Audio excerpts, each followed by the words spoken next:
video we're going to talk about adding subharmonics and controlling your bass using sub oscillators.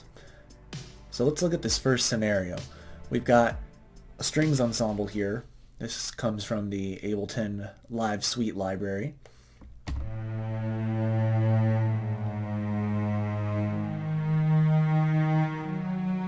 We can see that about the lowest frequency we get is the fundamental hits just above 100 hertz here, and I've got the EQ boosted up, which is kind of the first thing that you might think to do if a sound was sounding thin. Let's listen without. Now it might be hard to hear the difference, so I'm going to sweep up and down, and actually I'm going to bring it all the way down, then you'll really hear the these harmonics, these kind of low mid harmonics that are popping out here when I do that.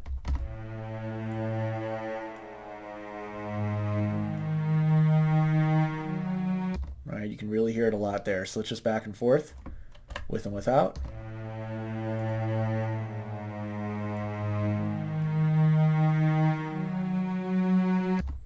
Alright, so that did add some lower end to it, but it really didn't add the fullness that we were looking for.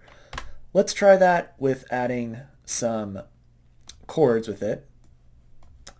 Alright, now you may have seen this before, Ableton chord effect, and then we're going to stick a scale quantization after it. This is the preset C minor, and you just set the bass to whatever your key is, so this is going to be A minor.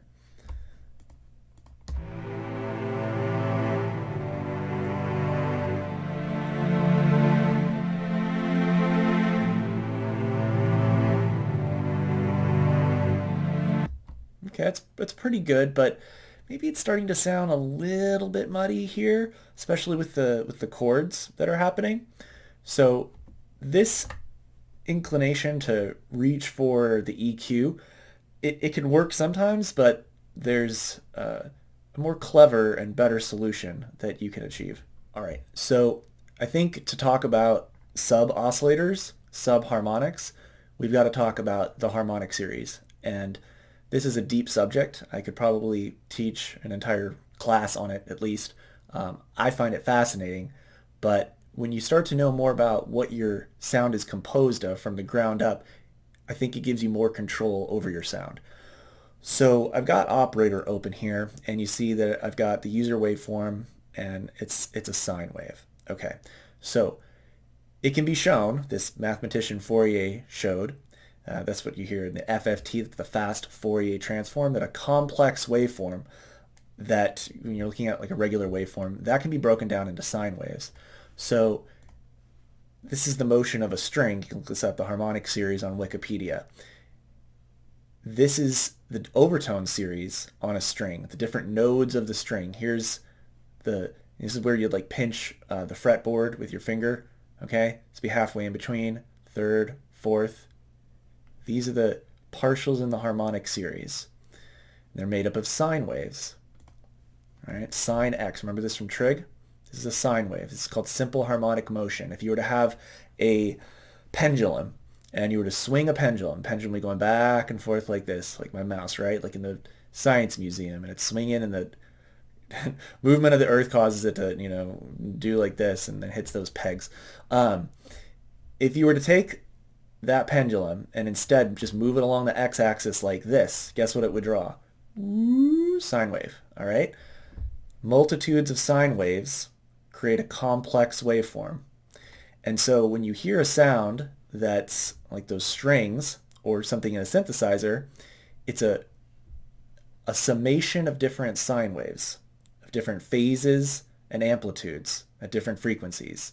It's all sine waves. All right, this is the fundamental laws of the universe here. This is important stuff. So here we've got the fundamental, and this is fundamental or root. It's sitting at 110 hertz. All right, this is based off of A440, which is 2 octaves above that. So we're starting 2 octaves below A440 at 110 hertz. There it is right there. All right, that's the first harmonic. Now we're going to go and we're going to listen to the first and the second harmonic. Right? 110 hertz. We can look here and see in spectrum what the frequencies are.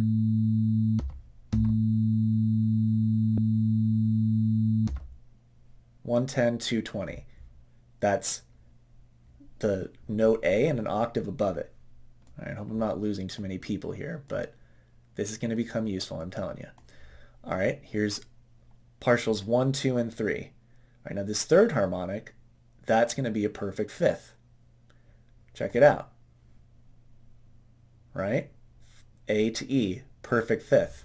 These are sine waves, and we're just using the sine waves, playing the notes individually to represent the harmonic series, because our actual notes in the scale are based off of these fundamental laws of the universe. 1, 2, 3. All right, I'm going to keep going up just so you can hear. All right, octave, fifth, and then the next octave.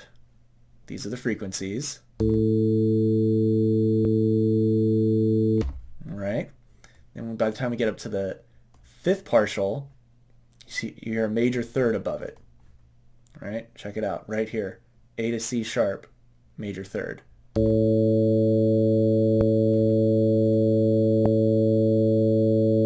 550.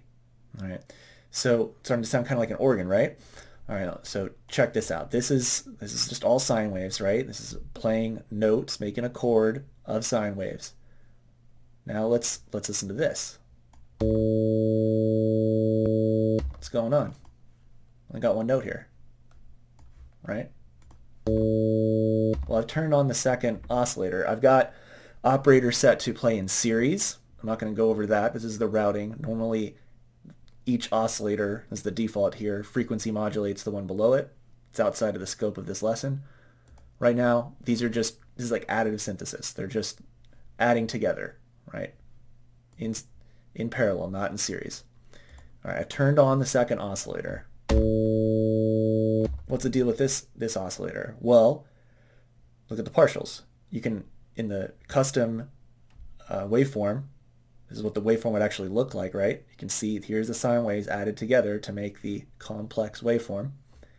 We've got the first five partials. That's the same as just playing those partials independently. One sine wave with notes. Let's listen one going into the other.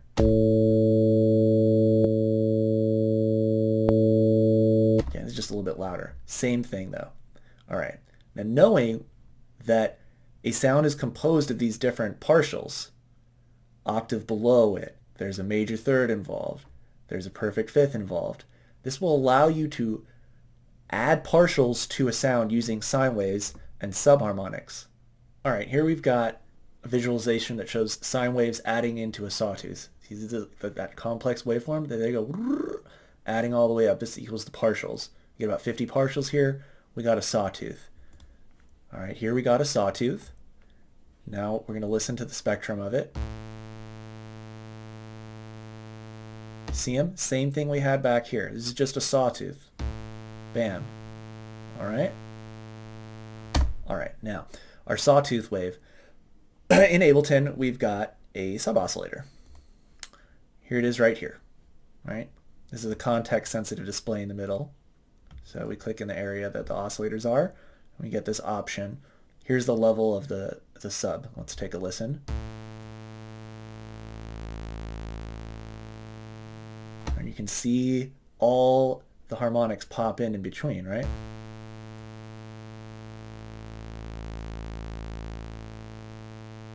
Okay. Now you might say, well, you know, all right, I could just enable a second oscillator, but listen. It's different, right?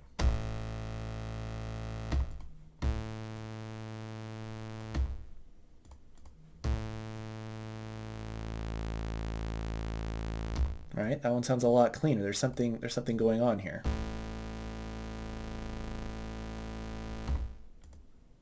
What's happening? The reason is because these oscillators are not phase synchronous. What does that mean? Well, that's almost a deeper discussion of its own, but you've got something inside of these called a phasor. It looks like basically an inverse sawtooth. Instead of jumping up and going down, it starts at the bottom and ramps up. And that phase controls a complex waveform. It ramps through, phases through an oscillator shape. That same phaser in this oscillator and its sub-oscillator, it's the same one. It's controlling both of them. This one happens to be a different one. It just starts either when I load the plugin. They're not guaranteed to be phase synchronous. We're just imposing an amplitude, an ADSR envelope on them. So this is important. You're going to deal with synthesizers, and they're going to have free running oscillators, is what it's called. And if you want to double them up, you get a very different sound if you don't use a sub oscillator.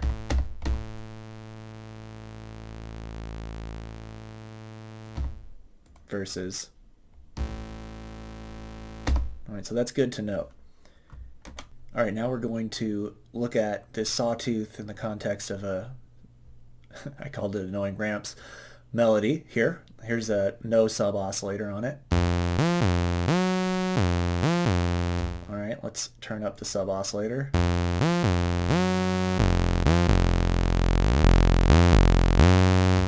All right, just to compare that again, look what happens if I use a second oscillator an octave down.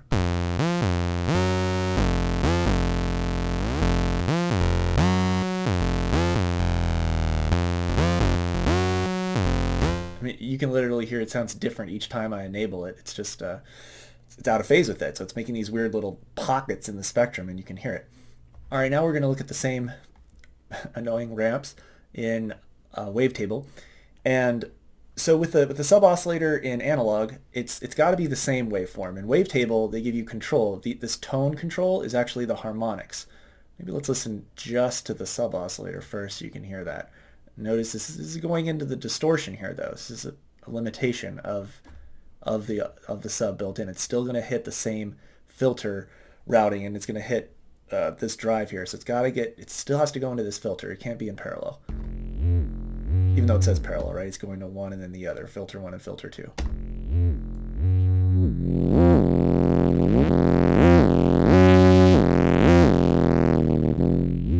So basically this starts out as a sine wave, and then you add the overtone series and push it towards a sawtooth. All right, let's listen to I made this, I guess, so the original that it was before the saw, before the sub. Okay, and then with the sub oscillator, I'm going to bring in some of the overtones.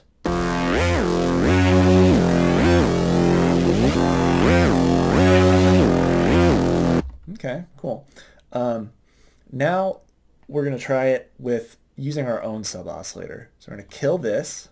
All right, this is just an instrument group, and then here's operator chilling here, and I'm going to turn this off. So this is just a sine wave, right? And it's an octave down, pitch minus 12. I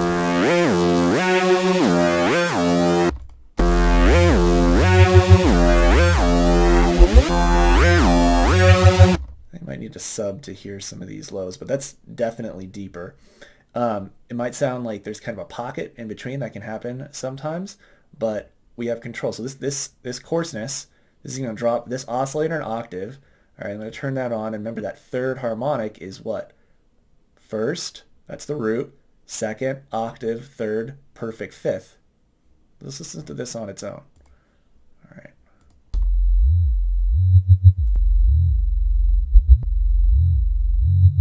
It gets a little bit more growly, right? So that can fill up some space. So here's that control I was talking about knowing about the harmonic series, knowing that you can add these partials in.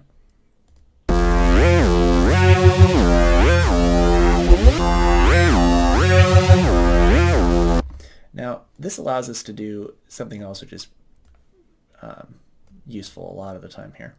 All right, so let's pop this back off. We're going to do the ye old sidechain compressor on wavetable. Going to be in its chain here.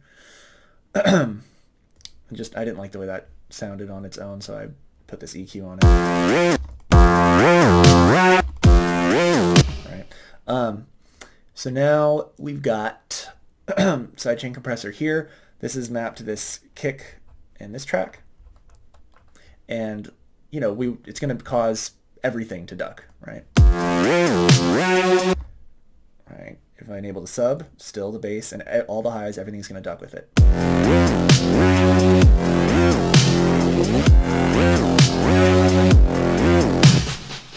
That's part of the sound, right? Like you might want that.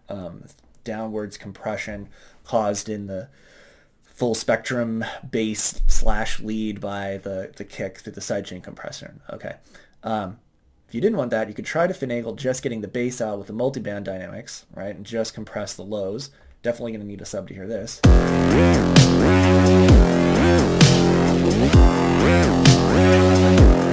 Right there you can see the bass ducking. Problem with this is, well, what if this instrument moves around? We're only ducking this range. Sometimes this isn't precise. It's going to pull up into some of the mid harmonics. All right. Still less blunt a tool than this, but if we're using our own sub oscillator, we can just duck this oscillator. All right. So sidechain compressor just on the sub oscillator.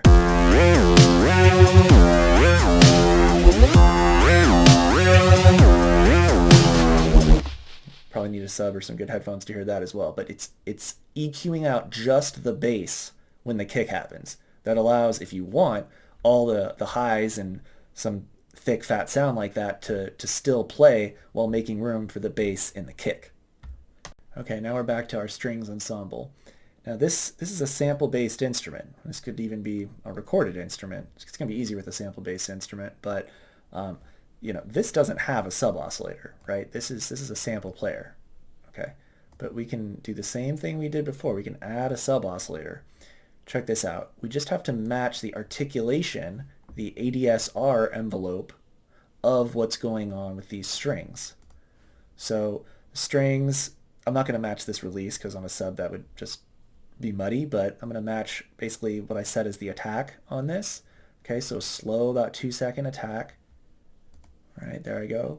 2 seconds on the attack. Listen to this. I'm going to turn it on. You're going to hear the bass match the articulation and basically make these strings sound a lot deeper and fuller.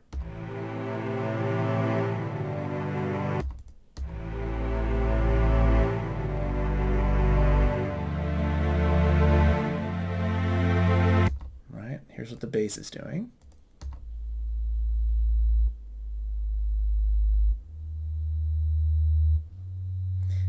Now that right there is really not sub anymore.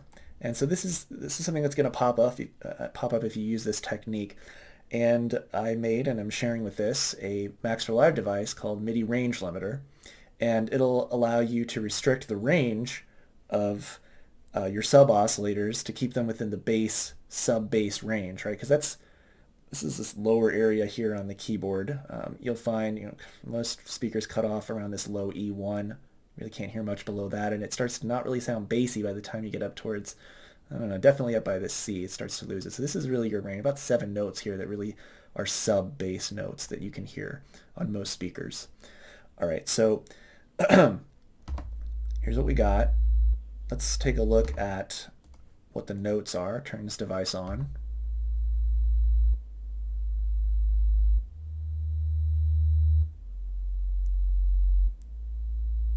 All right, so I've got it now dropping. To make this a high value.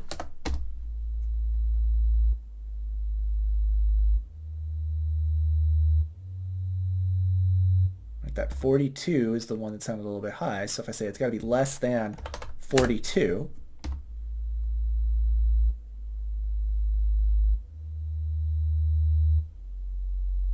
nice and deep.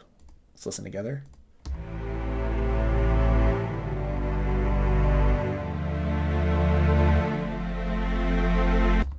Now, nifty thing about this also is that you can use it to create sort of auto chord inversions.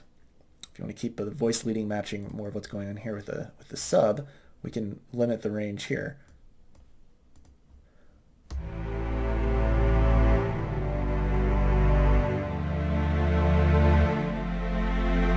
So 60. Let's make that less than 60 for our top note.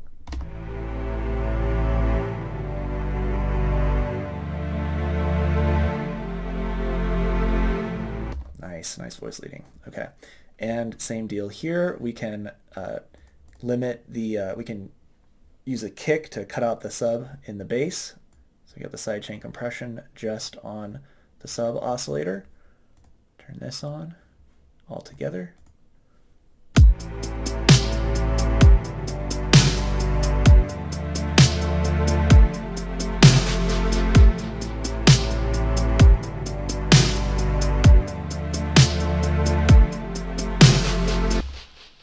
All right, there we have it. If you're an aspiring music producer and ready to evolve your sound, find out more about our San Francisco ground campus, online classes, and one-on-one mentorships at Pyramind.com.